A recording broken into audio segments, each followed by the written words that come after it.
السلام علیکم first year. ابھی ہم نے پریویس لیکچر میں اپنے 2 پوائنٹ ڈسکس کر لیے تھے. تھرڈ ہمارا آتا ہے احساس ذمہ داری پیدا کرنا، جو بہت امپورٹنٹ چیز ہے ہمارے گھریلو معاملات یا ہمارے گھریلو ماحول کو خوشگوار رکھنے کے لیے.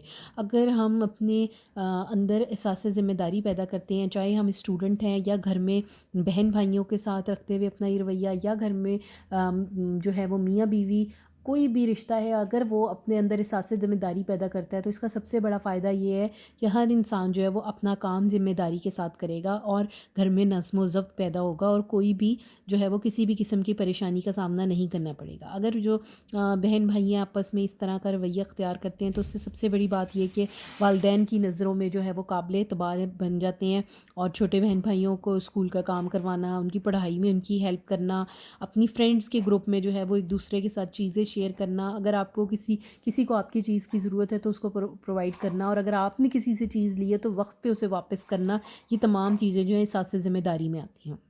اس کے بعد جو فورتھ پوائنٹ ہے، جو ہمارا فرسٹ پوائنٹ کا لاسٹ ہے، وہ ہے دوسروں کے احساسات اور جذبات کا احترام کرنا. آپ دیکھیں کہ آج کل کے معاشرے میں جو ہے وہ بہت زیادہ یہ چیز پائی جاتی ہے کہ جسے آپ کہہ لیں کہ اپنے بارے میں ہی سوچنا، خود غرضی، اپنی خوشیوں کا خیال رکھنا، ہر وہ کام کرنا جس سے آپ کو خوشی ہو، یا وہ کام نہ کرنا جس سے آپ سے کو تکلیف ہو. تو یہ چیزیں جو ہیں یہ خود غرضی کی علامت میں ہیں. تو بہت امپورٹنٹ ہے کہ ہم دوسروں کے احساسات کو بھی ترجیح دیں. اگر آپس میں اچھے تعلقات قائم رکھنا چاہتے ہیں، ذہنی سکون چاہتے ہیں، تو اس کے لیے ضروری ہے کہ اپنی ذات کی نفی کی جائے، نہ صرف اپنے لیے کام کیا جائے یا اپنی خوشی کے لیے، بلکہ بے لوث ہو کر، بے غرض ہو کر اپنے گھر والوں کا، اپنے رشتہ داروں کا، اپنے ارد گرد کے لوگ، دوستوں کا خیال رکھا جائے. اس سے کیا ہے کہ اگر اس طرح کا رہن سہن اپنایا جائے گا جس میں دوسروں کی ضروریات، احساسات اور جذبات کا خیال رکھا جائے گا، تو آٹومیٹیکلی آپ کے جو رشتے ہیں وہ مضبوط ہوتے ہیں، اور یہ کامیابی کی ضمانت بھی ہے. اور جب آپ دوسروں کے احساسات کو کم تر سمجھتے ہیں اور صرف اپنی اس کو فوقیت دیتے ہیں، اپنی مرضی کو یا اپنے احساسات کو، تو یہ چیز جو ہے لڑائی جھگڑے کا باعث بنتی ہے. اس کے بعد جو سیکنڈ پوائنٹ ہے وہ بہن بھائیوں سے اچھا برتاؤ ہے.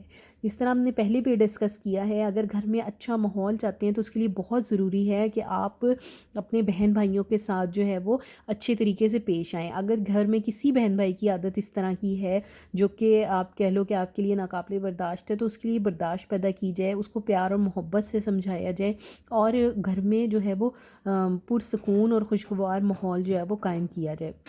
اس کے ساتھ ساتھ ضروری ہے کہ ہر ایک جو ہے وہ اپنے اندر احساس ذمہ داری پیدا کرے. تمام لوگوں کے جو حقوق ہیں وہ مساوی ہوتے ہیں. اسی طرح سے یہ چیز جو ہے گھر کے اوپر بھی لاگو ہوتی ہے. گھر میں جتنے لوگ ہیں وہ ایک دوسرے کے حقوق کا خیال اسی طرح سے رکھ سکتے ہیں اگر وہ اپنی ذمہ داریاں جو ہیں وہ پورے طریقے سے خوش اسلوبی کے ساتھ پورے کرتے ہیں. ورنہ کیا ہوتا ہے کہ ہر وقت ایک دوسرے کی غلطیاں نکالتے رہنا، لڑائی جھگڑا کرنا، ایک دوسرے کے اوپر الزام لگانا، تو اس سے کیا ہوتا ہے گھر میں پیار، محبت اور سکون نہیں رہتا. تو بہت ضروری ہے کہ بہن بھائی آپس میں پیار، خلوص اور محبت اور تعاون اور قابل اعتبار رویہ اور بھروسہ، ایسے جذبات جو ہیں ان کو اختیار کریں تاکہ خوش اسلوبی سے خوشگوار ماحول میں زندگی بسر کی جا سکے. تو ہوپ فلی اسٹوڈنٹس یہاں تک آپ کو چیزیں کلیئر ہو گئی ہوں گی. انشاءاللہ نیکسٹ لیکچر کے اندر ہم پوائنٹ 3 جو ہے وہ ڈسکس کریں گے. Thank you so much.